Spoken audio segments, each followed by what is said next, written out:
If no cameras had existed to capture Roy Jones Jr.'s incredible feats of skill as he took championships in multiple weight classes, it's doubtful that anyone would have believed them to be real. Any audience member who had witnessed such feats would have been seen as that crazy old man at the bar telling stories. This is especially true for what I consider to be Jones' greatest and most spectacular KO. I'm speaking, of course, of the time that Jones knocked out Glen Kelly with his hands behind his back. Jones could not have done this if he had not built up to it, systematically breaking down Kelly over the course of the fight. First, Jones used one of his most common tactics, leading with his rear hand. He could get away with this because of his speed, timing, and footwork. Jones would throw his right, and then use a quick linear shift to dart away into a defensive southpaw angle. He did this anytime he felt he was in any genuine danger of taking a counter shot.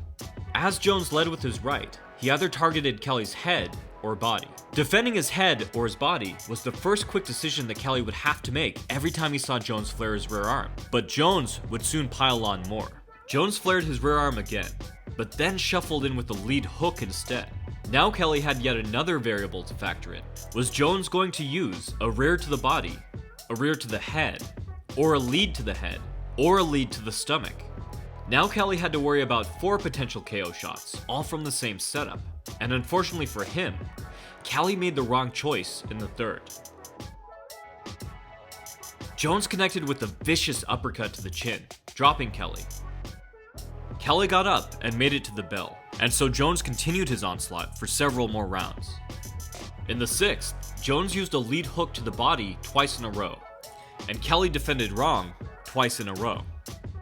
After the second knockdown, Kelly became extremely hesitant, throwing non-committal shots and simply shelling up, retreating, and hoping for the best.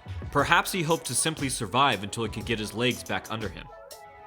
But tired of waiting, in the 7th, Jones did the unthinkable.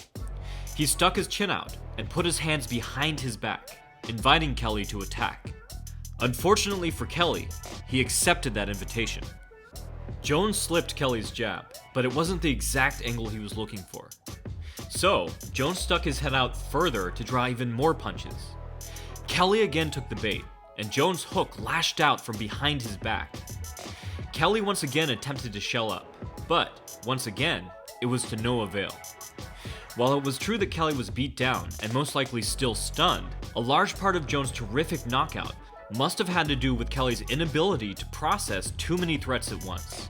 Basically, Kelly was partially paralyzed from information overload, as a direct result of Jones' brilliant strategy to make him choose between bad or worse. The result was one of the most beautiful knockouts ever captured on film. Let me know what you think of these new segments where I break down brilliant exchanges from legendary fighters. Be sure to check out the full breakdown on Jones and others on my channel. From the Modern Martial Artist, this has been David Christian, wishing you happy training.